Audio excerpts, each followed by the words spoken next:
Hey everyone, it's Kim, and today I'm here to share with you another design team project for Craftsupplies1.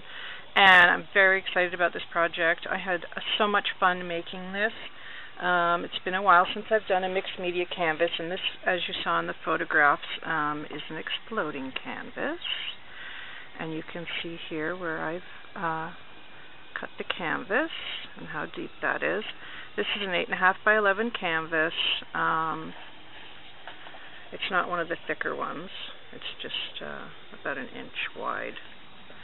And I get these just at my local little craft shop here in my town, which is not a big craft shop or anything, but they do have some things there, and that's where I get my canvases. They have them at a good price. So anyway, what I did was I used a couple of different papers for this. I used the Prima Botanical on the outside, which you probably cannot see, but it is the sort of beige and tan and ivory floral paper.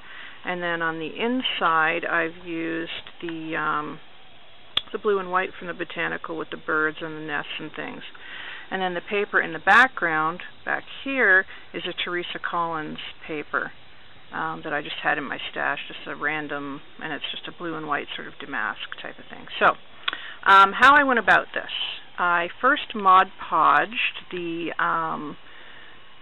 Botanical paper on here, and I put that on just flat with some glossy Mod Podge, and then after that I put a piece in the back of the canvas, the blue and white paper I put in the back of the canvas, and then I just took a knife and I just cut like a pizza, or a pie, just cut it. And then I rolled the pieces back, as you can see I've done here, all the way around. You can see how I've rolled those all the way around. There's a good shot. Before I did that, actually, I did a bunch of mixed media work, and you can see in here I've got the script stencil. Up here I've got a brick mask. So I did a lot of spraying with my Lindy's. If you're interested in the colors and the embossing powders I've used, just drop me a line. I'll give you a list. That's no problem. I know several of you have commented on the Stampendous embossing powders that I've been using. I absolutely love them, and I will have an upcoming tutorial. I have a friend, Julie. Hey, Julie. Julie Monroe, and she's asked me to do a tutorial, and I know I'm behind on that, but I've had a lot going on. But anyway, I will be doing that soon, because I just love the embossing powder, and they work so well with Julie's items from her store, the colors. So I was very excited to use some of Julie's beautiful items on this canvas. Now, after I Mod Podged and did my my mixed media stuff on the top, I cut the canvas like I said, and then I put the backing piece on, which is the Teresa Collins paper back here, and then I was able to start decorating. So of course what I did for my inspiration was I pulled out my Craftsupplies1 Gorgeous Yummy Goodies, because that's where I drew my inspiration from, the color tones for the canvas, etc. And I've used all of the flowers you'll see on here from Julie's store. So I'm just going to start up in this corner here and work my way around. What I've done is I've taken Julie's gorgeous Venice trim, and this one here has a daisy pattern on it. And I've used that down the side, and you can see the beautiful daisies in the Venice trim here, and that goes all the way down the side to the bottom. And then across here I've used Julie's gorgeous, gorgeous heart trim here. I just love, love, love this one. I've used it on quite a few projects. It's so beautiful. And then underneath that one, I've used another of Julie's beautiful Venice trims. Look at this one. It's huge, very wide lace, gorgeous, gorgeous, so thick and beautiful. I just love it. This is one of my favorites as well. Well, they all are, let's just face it. And then of course I went up the other side with that same daisy pattern trim here. And then here in the background I've used one of Julie's little metal filigrees, one in the heart. It's like a gunmetal color, and I kept it that color. I didn't emboss it or anything. The arrow here is just a wood one from my stash. I got a whole package of them quite a while ago. So I've just used that. And the whole theme of this canvas really is that life is good, and let's inspire each other and create together. The reason I did this actually is because I've just seen so much negativity lately, and I just wanted to do something positive and send a positive message out. So that's where this canvas is coming from, and that I wanted to inspire people and just keep on working and enjoying what I'm doing, because that's the whole thing about this hobby that we have of crafting, is to have fun with it. So that's what I wanted to sort of relay with this canvas. And then here I've used a sentiment of make change, and all of these sentiments that you're going to see on the canvas here are actually from the back side of this paper.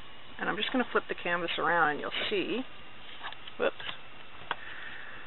on the back of that paper it's got all these really cool sentiments on the back. So what I cut from the trim here, I just cut out some of the sentiments and used them on the canvas. So that's where they're all coming from.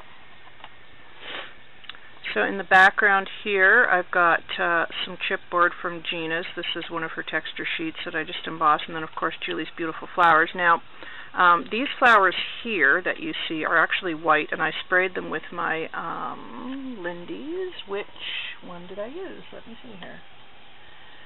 Clam Baked Beige I used on that one. And of course Julie's flowers take the sprays really, really well, so that's a good thing about them. If you just get white, you can spray them, or they have these beautiful colors. I love these beautiful teal blue ones. And then of course you can see the paper that's curled here. So coming down, here's another piece of Gina's here, the Butterfly of Gears, and I've embossed that as well. And then here I've layered two of Julie's filigrees. I actually embossed this piece in the background with some shabby white embossing powder, and then I layered another one of the heart filigrees on top of that. Some more chipboard from Gina's, and beautiful, gorgeous flowers from Julie's. Another, quite a few different styles. She has so many flowers in her store. It's just amazing, the selection, and great price. You actually can get 72 in a package, which I find amazing, because you never get 72 in a package from anybody, and the price is so good. And then this is a wood sentiment from my stash. It says life is good. And what I did here was I took some texture paste, and I used two different kinds of textures. They're actually from Shimmers. I used the patina, and I used the tidy whitey. And after I put those on, I took some clear embossing powder and just kind of went over top of it, and that kind of gave it this really cool sparkly look. But it's also got a lot of texture on it, so I thought that looked really cool. And again, in the background you can see more of my stencil and things, and there's a good shot of the canvas rolled back. And once you roll it back and your Mod Podge dries, I mean, this is like rock hard, so it's not going anywhere. Once you roll it, you do have to glue the edges here when you roll it back, just so it stays, but that's staying. It's really, really hard now. And then here's another sentiment from the paper. It says experience life. And then coming over this way, there's more of Julie's beautiful flowers, another one that I sprayed. And just sort of, you can see a different array of all these beautiful, gorgeous flowers she has in her store. They're just so, so pretty. I love them. And then I embossed this clock from Gina's. And then on the inside here, there's quite a bit going on. In the background here, this is one of Gina's steampunk doilies, and more of the Harlequin, I call them, the diamond pattern. And then right behind that, you'll see another of Julie's filigree pieces right in here. And I've embossed that with the same shabby white that I did on this piece here. And I just wanted to have like a nice layering effect in the background. And then here's another of those beautiful heart filigrees, which I just love. And then going along the top here, more of Julie's beautiful Venice trim. I just love, love, love her trims. And this is a really cute one. It's got a little fringe on it. So that's going all the way along the top there. And then I've put more sentiments here. It says, I see so much potential to inspire those around you. And then more beautiful flowers from Julie's store. And then this, one of my favorite charms from Julie's store, is the penny farthing bike. And so I added that there because it's one of my favorite pieces, and I just love looking at it. So that's why I wanted it in the canvas. And you can see there more of her beautiful gorgeous flowers in lots of different colors. So then coming over here, you'll see that I've used, I'm just going to move my camera a bit actually. That would probably be easier. Let me just move that a bit. There we go. That's better. More sentiments that I cut out and chipboard that I embossed. And then here, more flowers and another chipboard wing. And here I used the Tidy Whitey texture paste and some colored mica flakes from Stampendous on the wing here to give it that sort of textured look.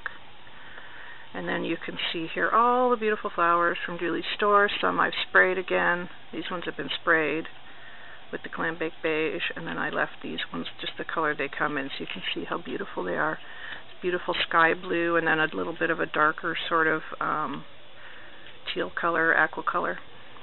And then you can see more of the mixed media work I did back in there that when I curled that up. And then this is another wood piece that came in the same bag as the arrow that's up in the other corner. And what I did with this is I painted it blue underneath, Martha Stewart, I think it's Sea Lavender, it's my new favorite color. And then I used some Tim Holtz Picket Fence Crackle Paint. And I find with the Tim Holtz Crackle Paint, you have to put a sealer on top or it just flakes off. And then you're just left with nothing. That's the only thing I don't like about the Tim Holtz Crackle Paint. But if you put Mod Podge on it, it stays, and it looks really, really cool. I love the effect that you get with it, so I just used a gloss Mod Podge. So that's basically it for my canvas, and I hope that you like my project. So please feel free to leave a comment below or subscribe, and I love to hear from you. I love your comments, and don't forget to check out Julie's two stores, one on Etsy, one on Zibbit, and the links to that will be right down below this video. And that's it for right now. I will be back later with another project. So take care, everybody, and remember, have fun with your crafting. Bye-bye.